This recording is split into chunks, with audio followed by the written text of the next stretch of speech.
Good evening. Welcome to NMA Live, where we feature the leading physicians and experts in African American health.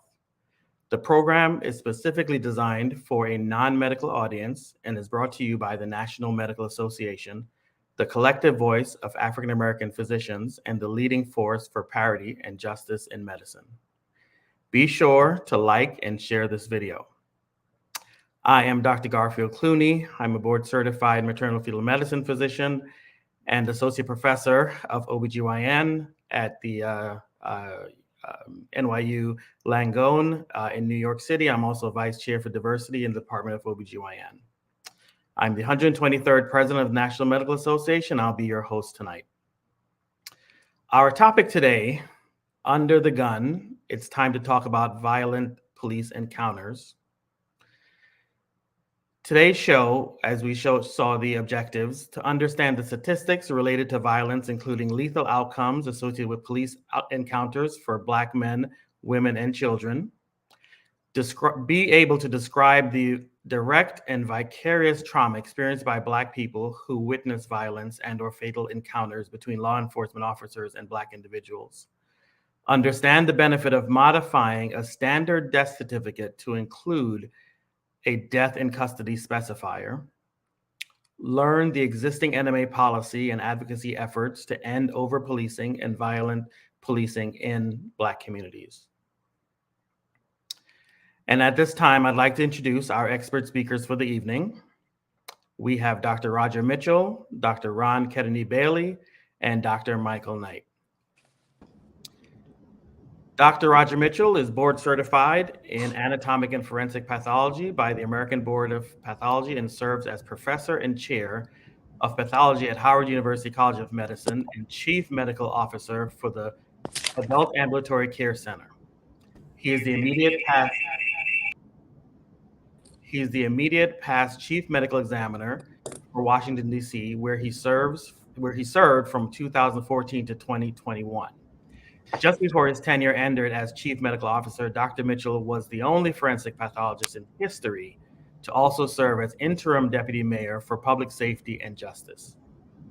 He's performed over 2,000 forensic autopsy examinations and has testified as an expert witness in over 60 cases. Dr. Mitchell's recent academic research on gunshot wounds is highlighted in the Journal of Acute Care Surgery and the Journal of the American College of Surgeons. He co-authored the paper entitled The Violent Epidemic in the African American Community, a call by the National Medical Association for comprehensive reform. And now you can pre-order his new book entitled Death in Custody, How America Ignores the Truth and What We Can Do About It. Dr. Mitchell is so busy, I don't know how he sleeps. Next, we have Dr. Ron Kennedy-Bailey, who served as the 113th president of the National Medical Association and is chair of the Department of Psychiatry and assistant dean of community engagement at Louisiana State University's Health Sciences Center. He has served as chairman of psychiatry for both Meharry Medical College and the Wake Forest Medical School, my alma mater, in fact. Dr. Bailey's early research focused on psychotic disorders and severe persistent mental illness and has grown to include depressive illness, bipolar disorder, and has further expanded to forensics and competency, confidentiality, and risk management. Currently, his focus also includes health disparities, healthcare reform, and violence. Dr. Bailey has authored over 86 peer-reviewed articles in 20 reference journals and has published 3 books: Health Disparities, Gun Violence, and Intimate Partner Violence, another one who doesn't sleep. Dr. Bailey is a true advocate for change. In 2006, he was selected by his peers as NMA Physician of the Year in Houston during the Hurricane Katrina crisis. His work has been seminal in assisting communities in caring for the health of their patients, developing strategies to improve their health paradigms, and working to enhance the lives of young professionals. And last but certainly not least, we have practicing internal medicine and obesity medicine physician, Dr. Michael Knight. He's also a healthcare executive, a nonprofit leader, and is featured medical expert on radio, television, and in print news media. He is an assistant professor of medicine at the George Washington University and currently serves as the Associate Chief Quality and Population Health Officer, Head of Healthcare Delivery Transformation, and Medical Director for Community Primary Care at the George Washington Medical Faculty Associates. Dr. Knight served as the 48th National President of the SNMA and now serves on the Board of Trustees of the National Medical Association. And if that isn't enough, he's also founder and president of Renewing Health Foundation. Dr. Knight has received numerous awards, including the AMA Foundation Leadership Award and the National Minority Quarterly Forum Top 40 Under 40 Awards in Health. Welcome, Drs. Mitchell, Bailey, and Knight, and let's get started. So, police brutality in and over-policing of the Black community is not new. And indeed, the genesis of policy in this country was the deputizing and deployment of former slave catchers as police officers. So why now, under the gun, do we need to have this discussion about violence, police officers, and how it affects the Black community? Dr. Mitchell. Thank you, Dr. Clooney, and it's just a great opportunity to be here with my great colleagues, Dr. Bailey and Dr. Knight, to have this discussion today. I think that the history of the National Medical Association is such that we've been having this conversation as an organization on behalf of our community for the health and safety of our community since our inception. During the lynching era, the National Medical Association stepped up then, and even now, when we are in an environment where law enforcement force is being seen more often. You know, the advent of body-worn camera, dash cam videos, as well as cell phone videos, and technology has put us in a place where this scourge in our community can no longer be hidden. Our community has long known the force that has been applied to it, and in a way that is disparate when found in other communities. And so now it's becoming more visible. We saw with Tyreek Nichols how visible that was. We saw with George Floyd and Tamir Rice, and the list goes on and on. I think it is the time, and again, NMA has been doing it for the last 7 years. We've been talking about reform in law enforcement this time around, but to have these conversations in the public square like we are having now, on Facebook and on Instagram and other places allows our community to know that their Black physicians are working on this issue, that their Black physicians don't see a disconnect between the what is the social justice issues or criminal justice or criminal legal issues to the healthcare and health delivery that they see in and that they need in their community. So why now is because there's so much at stake for the life and safety of our community, and we are called as Black physicians to be the voice for the community that we serve. Great, great, totally correct. We really have to be in tune in what's going on in the community and work to protect our citizens. Dr. Knight, through your lens as a population health physician, sort of give us your perspective on the, how the poor interactions with the police affect the community, and what vicarious trauma symptoms could be expected from someone in the Black community who's witnessed violence or a fatal encounter in a law enforcement environment.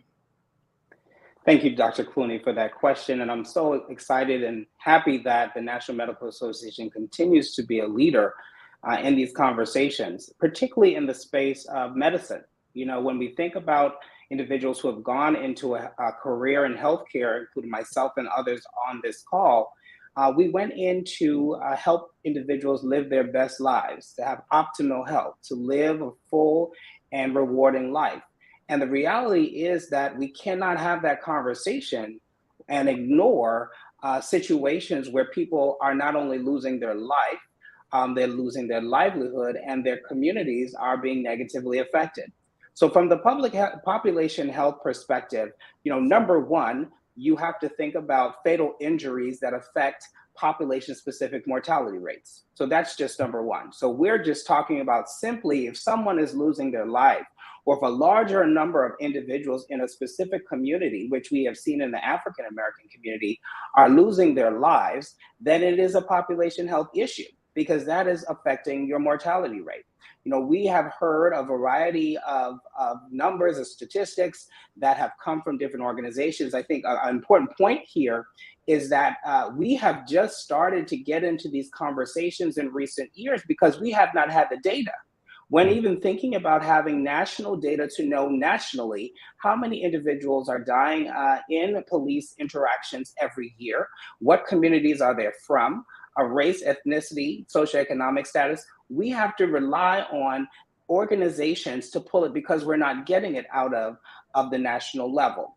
So now that we have started to see information coming from organizations like the Washington Post, an initiative called Fatal Encounters, for example, we hear numbers like 1,000 people dying per year from interactions. We hear statistics about, 1 in 1,000 African American men having a negative and health interaction in their lifetime with police. So when we hear those numbers, as any healthcare professional in population health or that's committed to health or positive health outcomes for the community, we have to stop and say, what role is this playing in the morbidity and mortality rates of our patient population? And then, of course, I know we're going to get into the mental health perspective, but also the physiologic stress that happens. And what happens when you have individuals who are going through repeated episodes of stressful encounters and have basically are living in a state of constant terror in some communities, and then have the worst health outcomes. And we now have the evidence to show the physiologic connection. Yeah, you bring up the word terror, and I can't think of a better word for it. What happens over and over and over again. And as you mentioned, from the mental health perspective, Dr. Bailey, tell us about your perspective on the mental health implications on this over policing in this environment. Well, thank you very much, Garfield. I too, like both my colleagues, Roger Mitchell and Michael Knight, I'm very pleased and thankful that RNMA continues and doesn't just start now to address this issue, I think, of community violence. We represent, I think, a patient population that is unfortunately disproportionately, shouldered the burden of such, not only for decades, but really for centuries.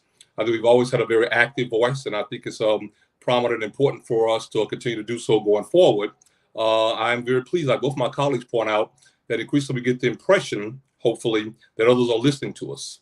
And I think that the data that I think Mike Nice points out very articulately, and the media bandwidth that I think Roger Mitchell points out very articulately, are the secret sauce of bringing this issue, I think, to remarkable forbearance.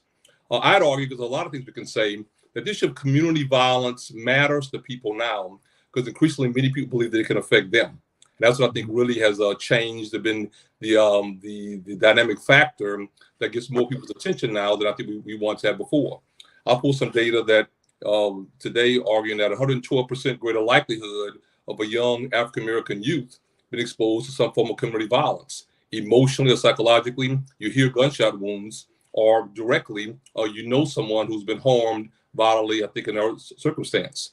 How many of us were given a lecture at a school or in a health fair at a church ask that question proverbially? How many of you have known someone who's been harmed by violence, or particularly gun violence, and every hand in the room goes up?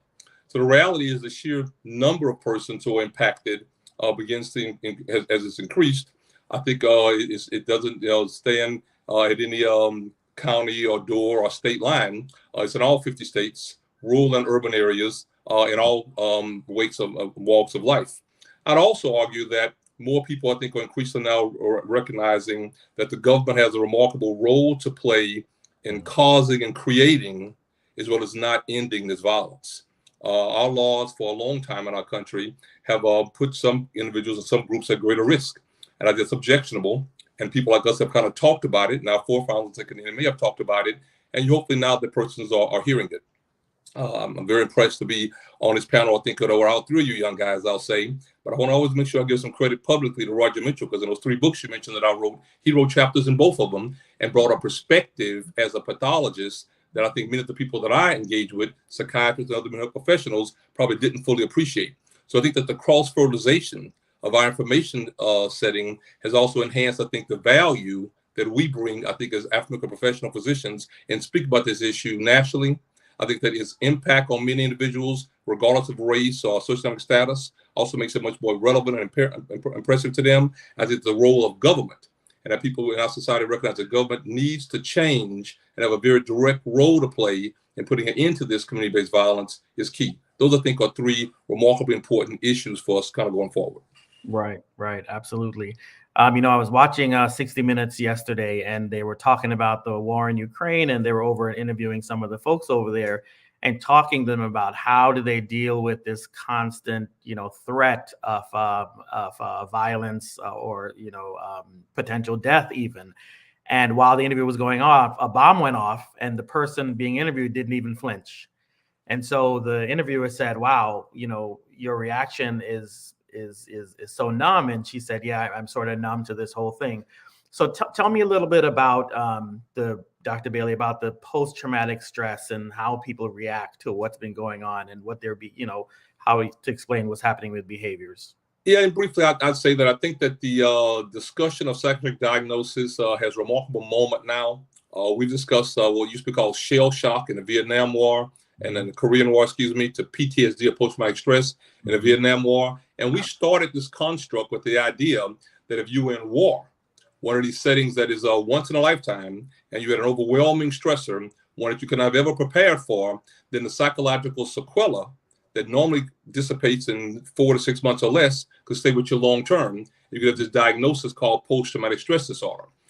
Few realized then, over the course of this last several decades, that this discussion about post-traumatic stress disorder would be as real and apparent to many young people in our society now in domestic settings as ever before, and how many would imagine that it could be caused by government-funded institutions like law enforcement. That's why we quickly say we don't blame all law enforcement. We don't blame anybody who's not directly responsible for doing these adverse issues. But the truth is, I think there are systems in play that have to change. And you change in part by recognizing the problem. You change in part by people at the top of the food chain articulating a very strong and poignant message that violence against any segment of our community, especially those who are minoritized and very often, less impactful and less powerful, should end. Whether the person at the top of the food chain, the mayor or the governor or the president, is of the same race or background or gender as the people who I think are adversely affected. They also change by having, I think, a consistent and persistent effort to address it. PTSD, I'll end by simply saying, is a diagnosis, I think, very often that we think is unlikely to occur in our life until we're exposed to one of these stressors that is overwhelming, that your psychological makeup was never prepared to handle, like a gunshot wound or the death of a close relative, or even a car wreck where somebody dies in a setting where you could have helped them. Our ability to intervene immediately and effectively clinically can go a long way toward managing and changing those considerations. So we have to, I think, all be on board, recognizing which individuals, which children particularly are vulnerable, and engage in practices to limit, I think, the worsening of the psychological sequelae of PTSD. Sure. So you talk about PTSD, but now there's a new phenomenon called sort of racial-based traumatic disorder. Can you tell us a little bit about that? Again, yeah, briefly, simply, we argue now that so often these issues have a racial component that for years, forefounders in psychiatry, well before me, tried to make the psychiatric diagnostic nomenclature, that so-called DSM or Diagnostic Statistical Manual, consider race a problem and a part of that diagnostic concern. We've recognized that of all the diagnoses in psychiatry, very often nothing actually meets the criterion for a racial-based concern. Adjustment disorders have to be 30 days or less. You have to have certain levels of stressors to get a long-term kind of diagnosis. So we've actually acknowledging that race-based mistreatment, discriminatory bias can meet criteria for psychiatric diagnosis. And when we've tried to go to the APA and to the groups that actually make the nomenclature, there's been resistance all along the way. We find that there's some cracks in the armor now and some discussion along this line. We're trying to, as Mike Knight said, I think very articulately, pull some data over time that implies that race-based infirmity can be just like other types, I think, of stressors, like abuse or sexual abuse or rape or trauma that can lead to psychiatric diagnosis. So this idea that there can be a race-based problem is one that I think earns some merit. As we begin to talk about it, then we hope that resources will come to play to allow us to address it from a clinical perspective that we have not done in the past. Right. Now, Dr. Knight mentioned earlier about data. Dr. Mitchell, I know you're working on some processes to get more data. Can you tell us a little bit about that? Yeah, and I'm glad that that Dr. Knight spoke about that as a population health physician, the importance of data when developing prevention and intervention strategies is critically important. How do you deploy a medication if you don't know who's suffering from the disease? How do you deploy a prevention strategy if you don't know who's suffering from the injuries? And so for the last 5 years, the National Medical Association has been calling for compliance to the Deaths in Custody Reporting Act.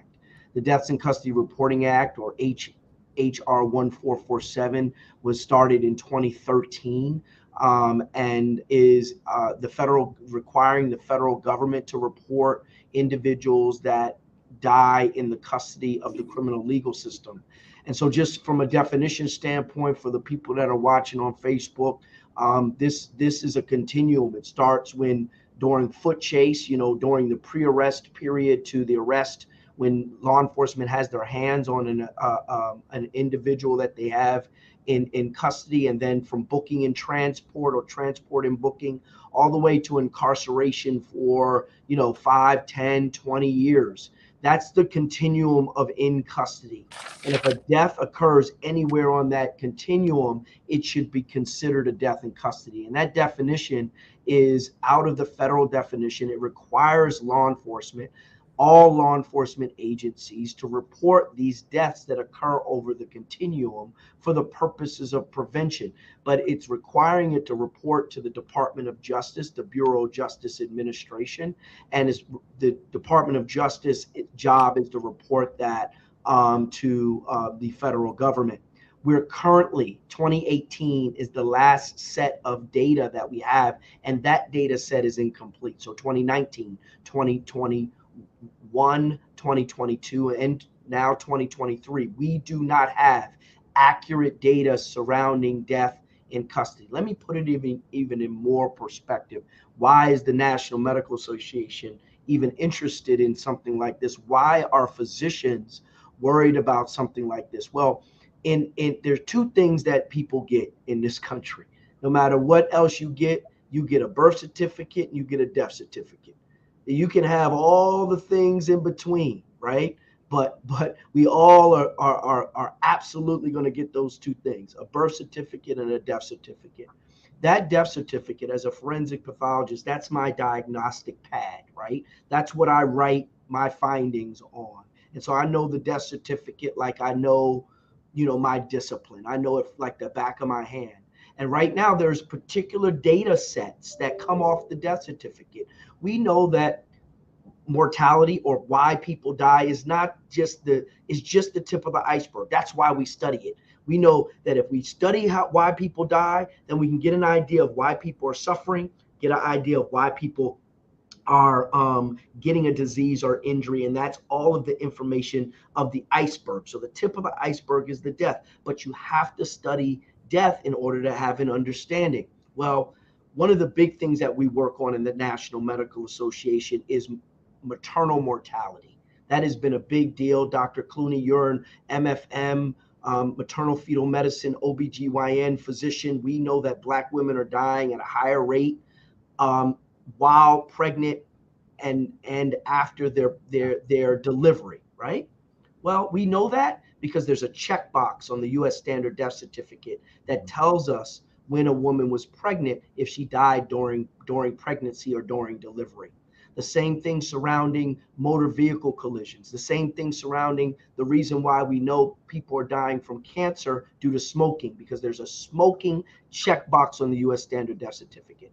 The whole point of this conversation that I'm having in this answering of your question is that the National Medical Association is calling for a checkbox on the U.S. standard death certificate that says yes or no, death in custody, yes or no. This will allow for us as a public health entity, a public health structure, to understand why and how people are dying. Not just the homicides. The homicides are extremely important. The violent homicides that we see for like Tyreek Nichols, George Floyd, we want to know about those. But what about the diabetics that are dying at 40 years old inside prisons and we don't know about them? What about the 30-year-old that's dying from an infection that wasn't managed within the criminal legal system? What about him, right? And so this checkbox allows for the public health institution, the Centers for Disease Control, to be able to capture those deaths. And at the end of the day, the Centers for Disease Control needs to come to the table and be able to capture these deaths. It is within their purview to do so. Yeah, it only makes sense because that will also inform on what may need to change within the prison system in terms of healthcare for those people that are there. So with the checkbox, are you experiencing pushback in the community? What do you think the feeling is about it? Well, there are a lot of people that go, that just seems so easy, Raj. That seems so easy, Doc. Why aren't we doing it yet? That's a good question, right? So if you're listening and you're watching the National Medical Association, we're going to be developing a campaign surrounding that checkbox. It's already in our literature, it's already on our website, in our deaths in custody policy a statement that is available to the public.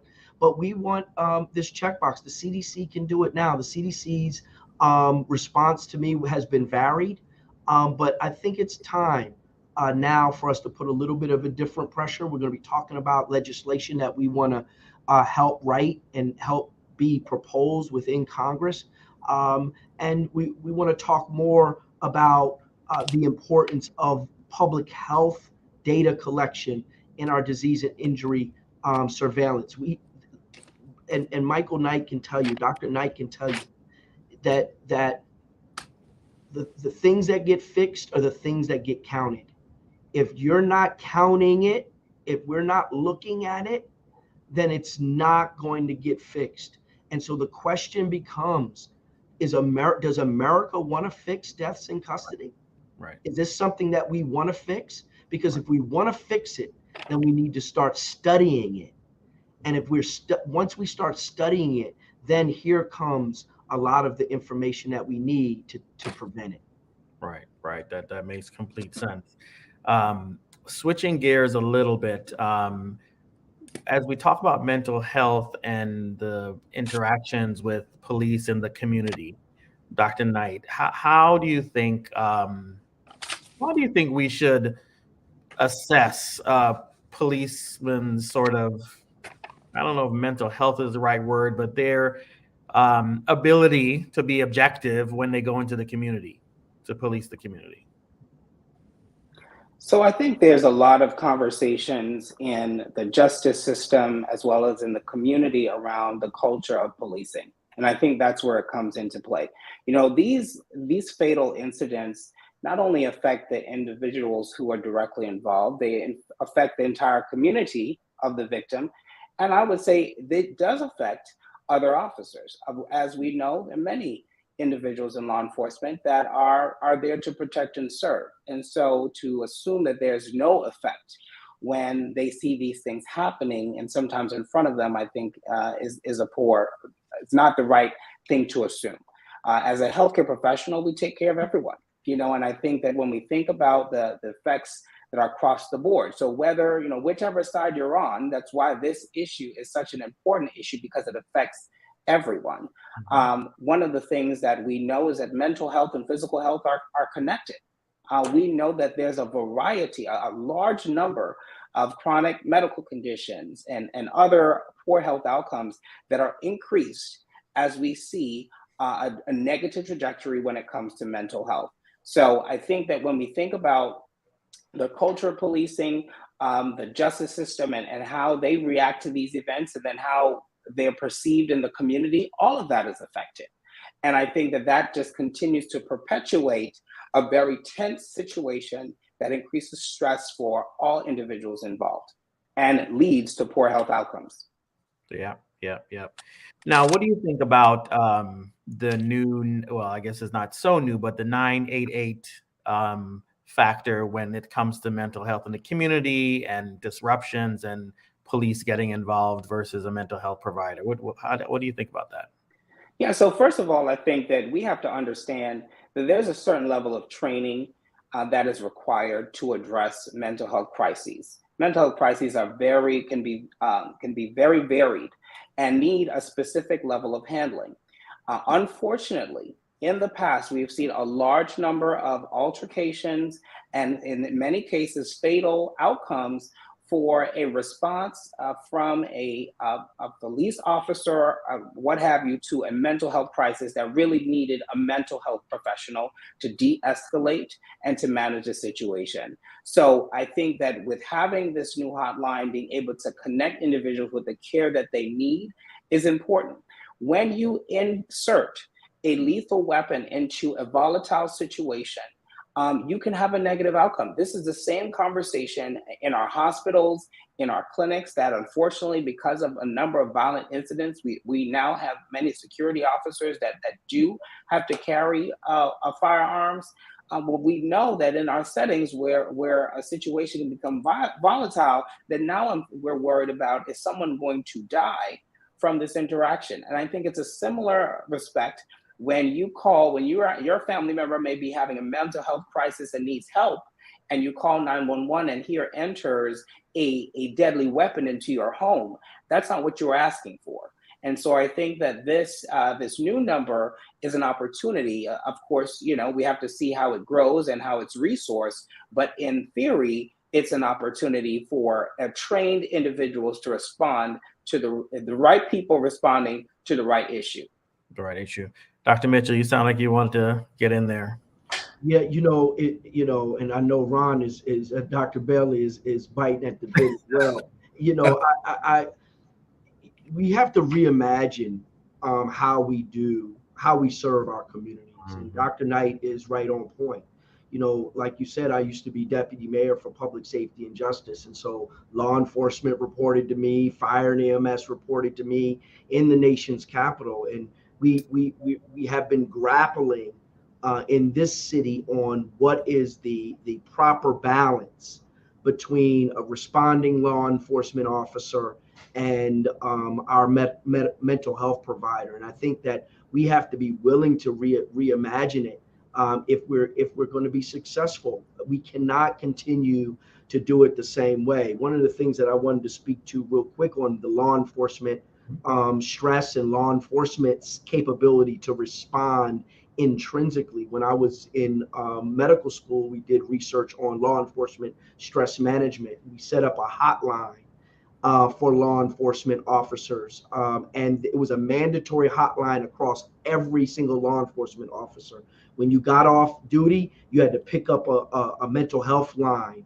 And it was an automatic person on the other line. And you could say, hey, this is so-and-so, badge number so-and-so, I'm picking up, goodbye, click. And over time, people were like, yeah, I'm having problems with my kids, my wife, my second job is not paying enough. All right, got to go click.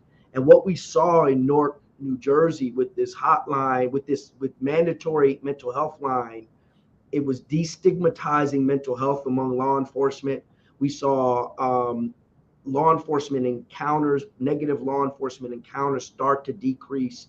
We didn't have funding for a long piece, right? So as soon as we lost funding, that mental health line stopped. And it's not to say that a mental health line will solve the issues of the history of institutional structural racism and the abuse in our community, but there is no doubt that law enforcement feel a larger amount of stress than the general public. They have a higher suicide rate than the general public, and they have a higher domestic violence rate than the general public. So at the same time we hold law enforcement accountable, we have to also attempt to try to serve law enforcement if they're going to be any remedy in our community. So we have to completely reimagine the whole thing. Right. Dr. Bailey, how about you? What do you think about the 988? Oh, love it. Very happy to say that I joined the SAMHSA, the National Advisory Board in 2000. I'm on in 2004, 24, excuse me, got joined in 2020. And I think it does speak to having, diverse voices on these types of boards. And I don't only mean diversity in regards to race, diversity in regards to, to gender and location. I'm a Southerner, if you will. Both my colleagues have spoken, I think, very outstanding ways today about what the NMA has to offer. I like to say NMA members with these different experiences professionally and personally on these types of boards going forward to bring these issues to forbearance. Early on, the discussions were not nearly as positive as you might imagine. Many have thought that by definition, when there's a call, you have to kind of go out with the person with the gun. It's like Mike Knight said, very often you show up with a gun, it may actually escalate the situation versus the other way around. But many, because of fear of the individuals in the community, thought that very often that's what you would need. Often persons that are experts appreciate that you don't have to have fear. You have to be community aware and knowledgeable, or we believe in what's called community policing, and that law enforcement and other entities should know the people they have responsibility for. I share some data. I think our patients very often are more at risk, and society should be mindful of it.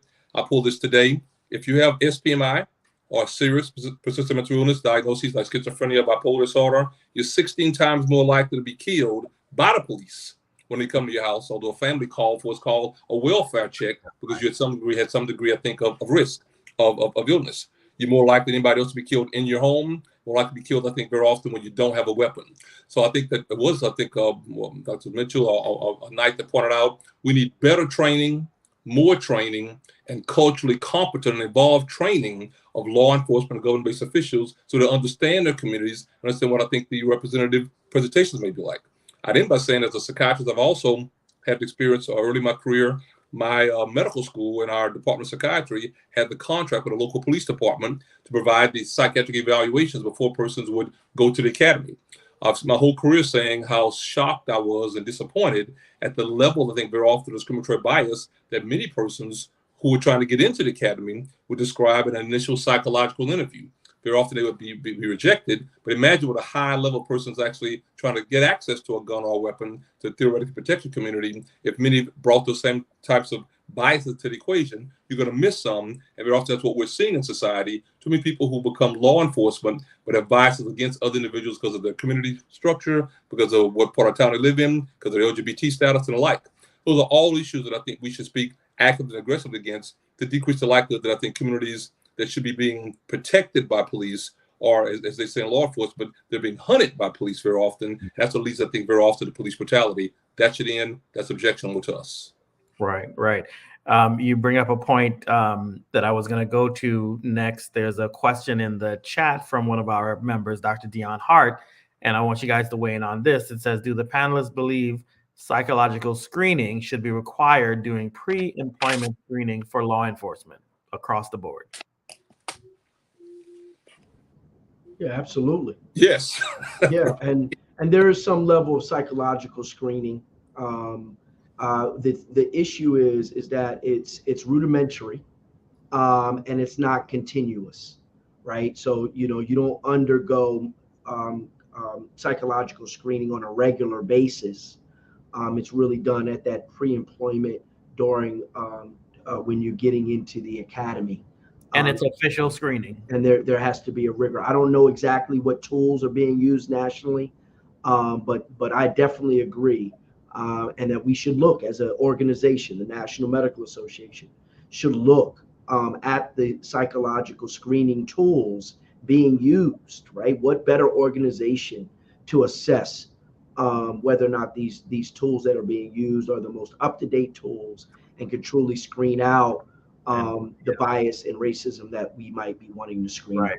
Validated tools, right. And I would go a little further than that. I mean, not only, screening for psychological issues. I mean, I think that screening for implicit bias should be a part of the standard training. Again, we know that implicit bias is embedded in almost all of us. I mean, we live in a society where it's embedded. So, when we think about, you're taking individuals who are grown in an unequal society where biases are introduced to us from the preschool years, and then we expect people not to have biases at the adult stage. They do.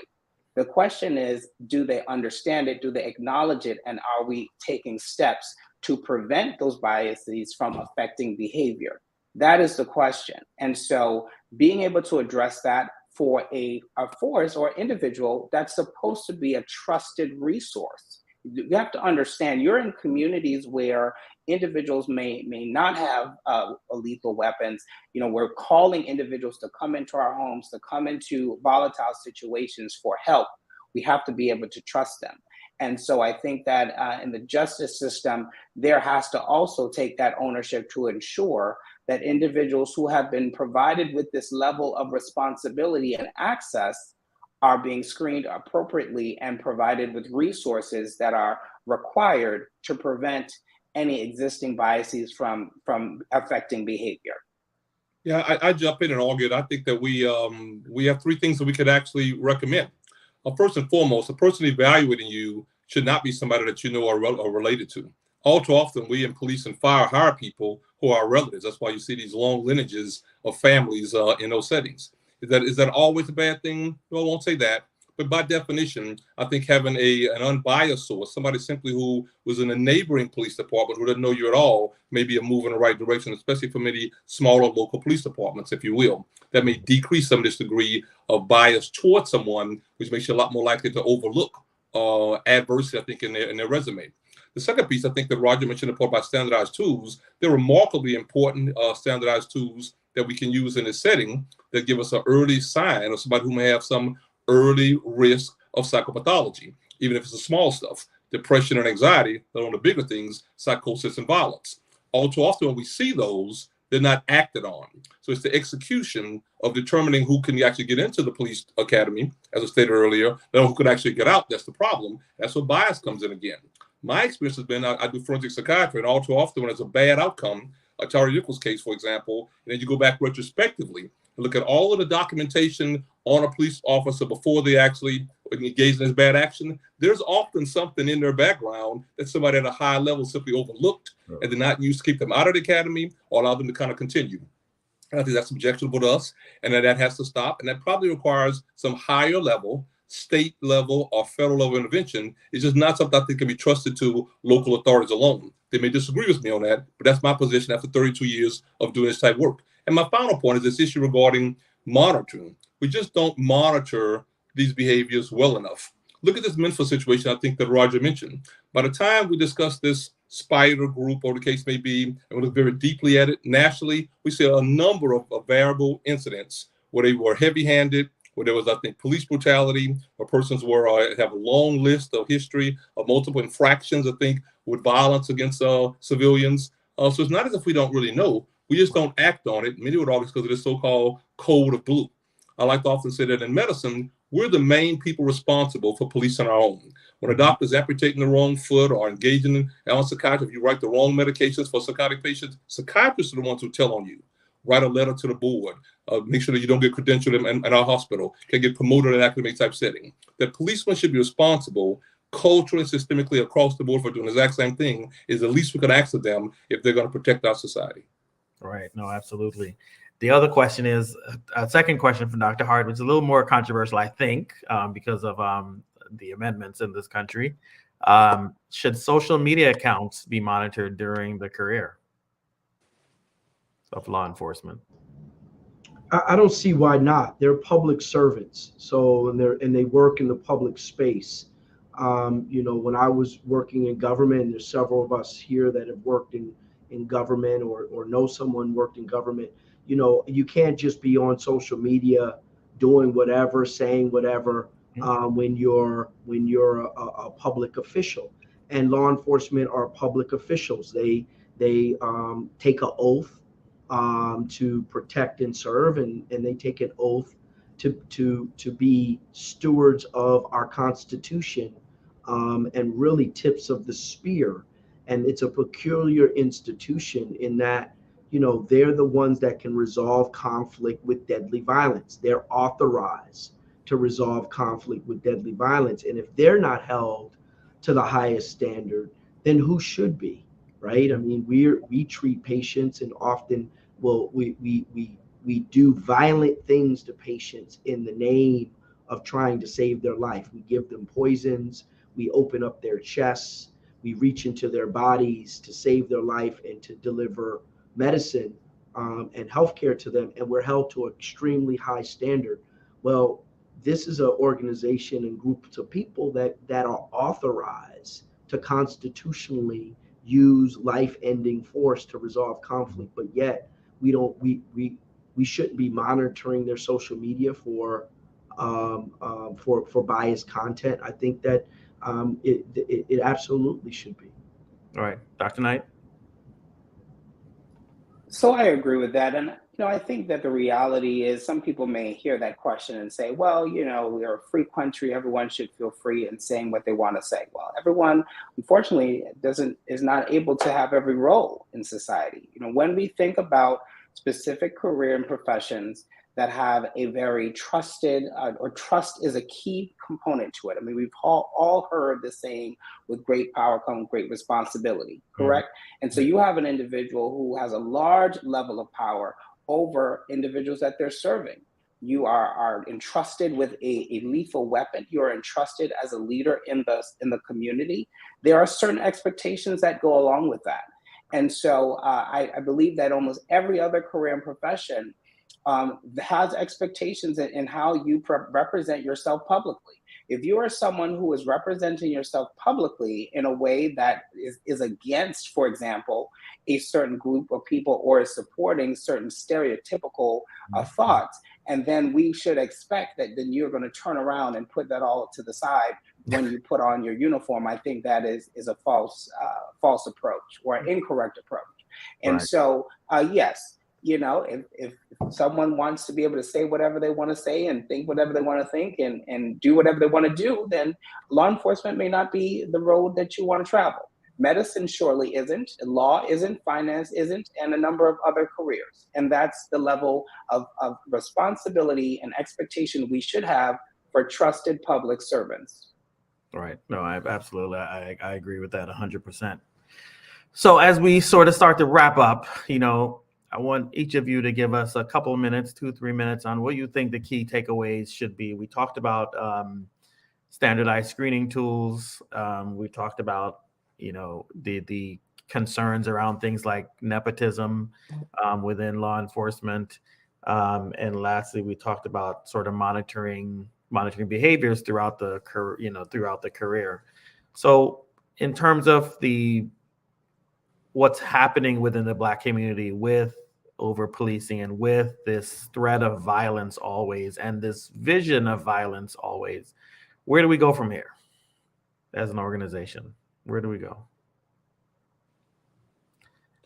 Let's see. Well, I jump in and make the argument that we should be an organization of answers. We should have recommendations that I think have some basis in empirical historical support, and that outside issues that others will argue may be costly. I think that the cost to our society is immeasurable when we lose life and lose talent and lose, I think, a community of trusting individuals of society and of government. I was going to comment as we end with some issues that I think data arguing psychiatry can work. This idea of a CIT, or a crisis intervention team, these are key issues. Dan Hardaway actually called in as a psychiatrist there in Minnesota. I think there and her location, they've engaged in some of these activities in some parts of the state that's been effective. They put some data to argue that Boston has done this very, very well, and they're about 2,000%, and that's not a typo, increase in people who get picked up by the police are taken for clinical services, very often emergency services or crisis services, rather than going to jail or prison and then just being another number in a jail prison complex, being arrested and rearrested and militarized and having violent infractions against them. And that occurs because I think you're getting again leadership from the top. You're likely perhaps getting, I think, some resources from the state and even the federal level, and you're likely to have some buy-in by providers, not just psychiatrists and MDs like all four of us, but clinical social workers and nursing staff and other, I think, mid-levels, persons who I think appreciate that a person we shouldn't be afraid of, we should move toward and try to help them with some degree of their clinical intervention. I'd argue that very often these clinical responses, the data would argue, are most effective when they happen early, they need immediate intervention, when they, I think, have some consistency over time, not just in the emergency room. Where do you go after that? And I'll end by saying I'm very happy to be in New Orleans. I've been there for about a couple of years. And although we don't have the money yet, we're trying to get a federal government earmark for just this type project to address, I think, a growing homelessness population. People who I think have a 35% greater likelihood of being victims of crime are mentally ill homeless population than those who are mentally ill and not homeless. So ensuring that people, I think, are not just institutionalized, but have some housing, have some access to care, decreases the likelihood they can be very often victims of violent crime, let alone because society is afraid of them, perpetrators as such. So there are some programs in place that have some national backing and support that can work, or would like to see a nice coordinated system with federal intervention to support it and pay for it, for it to happen, I think, consistently over time. That's what I like to see the NMA support. Great. It ties into one of the comments in the chat, or a question about housing for mentally ill and what we can do about that, because they're also at risk, when they're not, when they don't have a secure place to go to. They sometimes are roaming the streets and, because they don't have an option and they are subject to a lot of police violence. Dr. Knight, where do we go from here? Sure. I think that we understand as an organization of physicians, what perspective and what angle we come to this issue.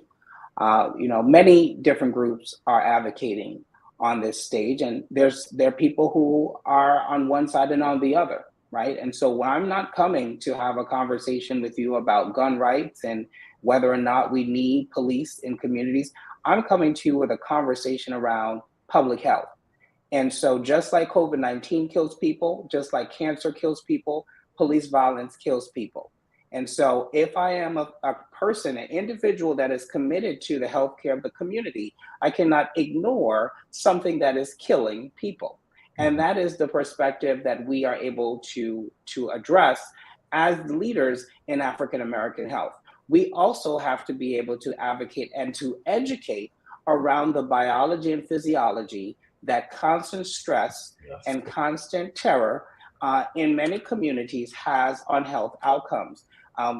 Whether you're talking about weathering, whether we're talking about allostatic loads, that in basic terms is what happens when you have high levels of stress hormones that we all have. So you can think about the time when you're pulled over and your heart rate starts going up, or someone startles you, or someone is coming into your home, your heart rate is up, your breathing is up, your stress hormones are up. And there are too many of our communities and individuals that a large portion of their life is in a stressed state. That has a significant effect on our organ systems, our body's physiology, and increases the risk of poor health outcomes and chronic disease. And so as individuals and healthcare leaders that are advocating and moving to move our community away from the poorest health outcomes in many ways, we can't ignore this and the physiologic aspect that it has. Absolutely. Absolutely. Dr. Mitchell?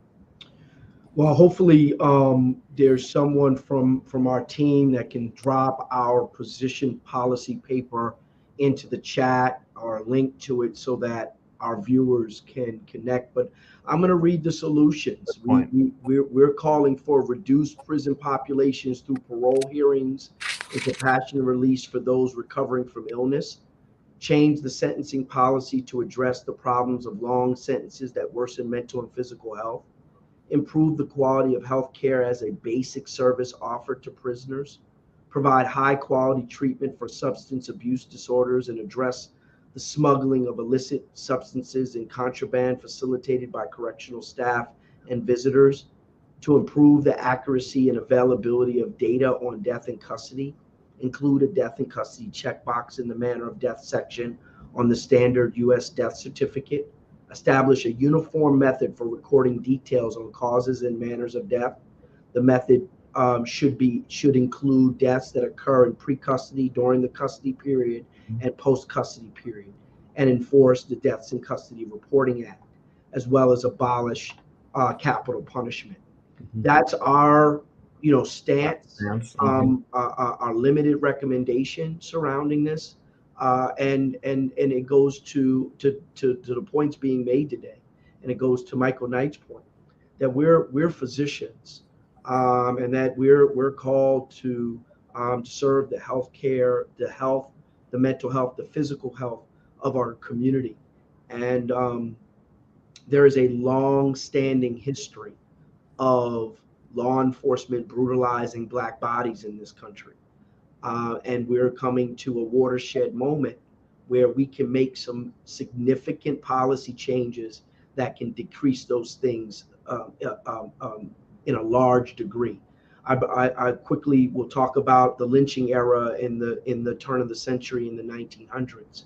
It was when Ida B. Wells was capturing how many people were being lynched, and the fact that these lynchings were being were extrajudicial, and people were being held accountable for these lynchings, and showed these lynchings and constantly communicated about these lynchings in community, that larger society started not wanting to see the lynchings, and lynchings went out of favor. It's the same with the dogs that were used during the civil rights era.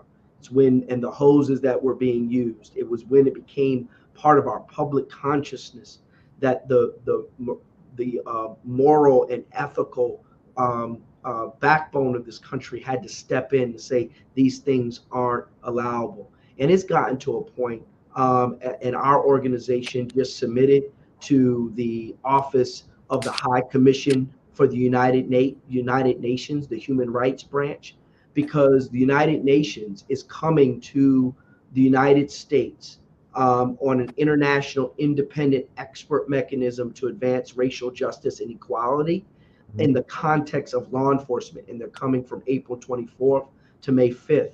And the National Medical Association submitted our policy paper so that they can understand what is going on in our country. And this initiative by the UN is attempting to hold America responsible for human rights that are human rights that are being trampled upon in this country, particularly of Africans and individuals of African descent. So this is an international, has come to an international view of the world. The world is looking at this issue that's facing us in this community, like they have been since 1619. And it's our responsibility as of Black physicians to stay in the fray and continue to advocate and to continue to care for our patients. I don't think that there's any mistake that there's 4 Black men that are physicians that are having this conversation today. And so we have a lot to do, a lot of work to do, but this multidisciplinary approach is the way to go. Right. And a lot of what you described goes right back to that word Dr. Knight said earlier in the night, which is terror. I mean, we have to reduce this feeling of terror that we experience, that we feel constantly. And I think, like you said, bringing it, once lynching and so on was brought to the forefront and pushed in everyone's face, then they were like, okay, we understand now, and maybe that's where that's the kind of process or where we need to head with this. But we're running out of time, and it's been a great discussion. I want to thank again our panelists, our speakers, Dr. Roger Mitchell, Dr. Michael Knight, and 113th President, Dr. Ron Kennedy Bailey. Thank you very much for your expert insight into this critical issue. And again, please share this on your social media handles. And I just want to say have a good evening. Thank you all.